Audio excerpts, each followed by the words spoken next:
Hey, it's Steve with Trimble and the Building Point teams. Today we're going to go through some of the button clicks on how to actually view your concrete right as you're pouring it and screeding it, so you can see high and low during wet concrete, or in this particular example, scanning afterwards to create an FFFL report that meets ASTM E1155 standards, or create just a regular surface report showing you the volume high and low, as well as topo points that you would typically get in a grid line from a laser level survey. Obviously the scans have already been refined and registered to this model. I'm gonna actually turn these guys off so we're not gonna see them anymore. But here you can see there are plenty of scans. There's probably about 80 in this project, and there's about 16 that were collected from the customer here for this.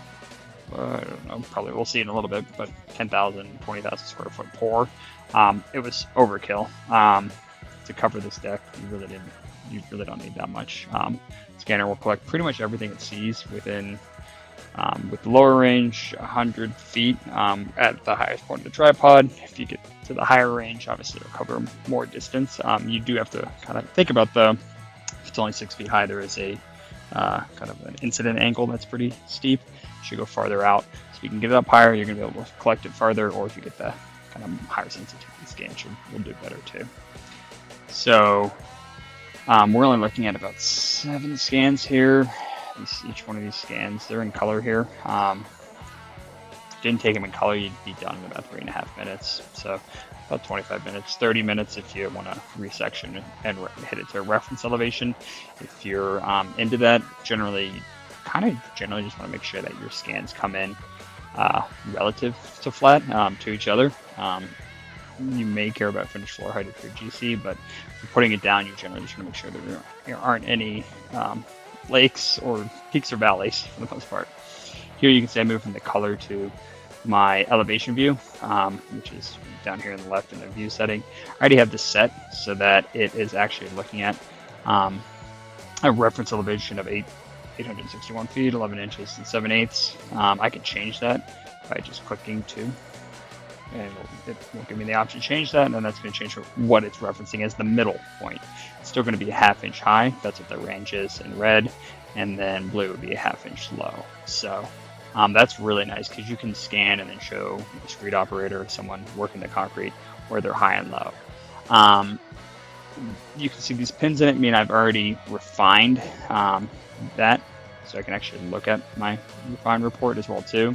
Because there's a couple different groups. I'd look at this post 4 for 2mm. It's pretty good registration. And I want to make sure I do that before I actually move into a floor analysis, because obviously how they stitch together is going to affect my FFFL if they're not stitched together well, or if you don't refine. Again, the FieldLink and the X-Series scanners are the only ones that will refine or georeference on site, so you can do this. If you just want to kind of do it one-off, you don't actually need to have these scans registered together to work on a 5,000 square foot area for one scan. But moving in here, I'm going to define my floor area, or where I want it to do my reporting from. So we're going to bring this in. We're going to get rid of some of this. This is kind of the only bad part about being an estate planning project that we support, is a lot of times it's not always completely, it's not a great northing and eastings, right? It's always slightly off for the azimuth. I have the ability to use the full cloud and to identify the floor as well too. We'll just identify the floor. What that means is it's actually going to try and get rid of anything it deems it isn't scanned floor points. So let's see what that looks like here in a second. It's done, and it's not using the full density, but generally that actually isn't completely needed. So you did a pretty good job of extracting out most of the other stuff, but there's still some remnants around the side, so I can actually see where I'm pulling my lines. So I'm just going to go through here and pull some lines. You'll see here when I'm done with it, I'm going to need to collect 432 readings to meet that ASTM standard. Compare this to a dipstick and F meter. Obviously the FL, because this is an elevated slab, wouldn't count in real life, but we're still going to calculate it because the steel wouldn't count because there's error in the steel, and obviously once you put concrete on, you can't really hold a concrete guide to the steel error as well too.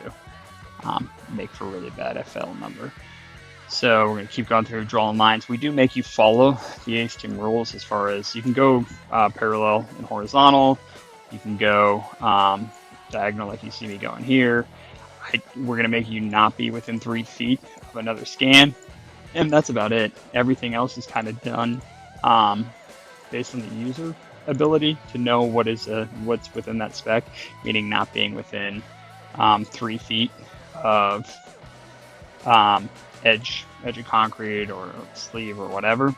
But we're going to show you that, and you can actually have the model turned on as well too, to kind of show where that was done, or you can visually see it here. Now, I'm going to keep going. Let's see, I got quite a few more scans I got to, or lines I got to draw to get through this. So, let's see what we come out with when we're done here. It always takes a little bit of time, especially on these larger floors. Now, if I wanted to get a real analysis of what the floor flatness and levelness of this pour was, I would honestly just turn on one scan. Reason being is then I know there's no registration error, or it's not pulling from a point really from a scan far away. This should give me a good idea of what the floor flatness and floor levelness is, but that's how I would. If I didn't like the number, now I can, as you can see, if I'm in here, I can actually see where I'm looking good and bad. And then like, we'll see like this line 5, I can edit it, and we'll see if I move it over a couple feet or inches, I should get a different number, which I did. So that's significant if I am near kind of a edge of a surface, or there's a sleeve coming up. So here I've done enough readings, create my report, put my own values. Again, usually min's about 75% of the overall. Levelness wouldn't count in this case, but we're going to keep it anyways, just to show, to create this report, tell me pass, fail. This floor is actually pretty good flatness wise. Probably wanted to clean it up, or just look out one scan. If I did that, I'm sure it would be actually closer to 25. Levelness wouldn't count anyways. Now, for a slab like this, what is very nice as well too is I can actually just go here and do a reference elevation. This will be my surface analysis, and then create a grid of points every 6 feet.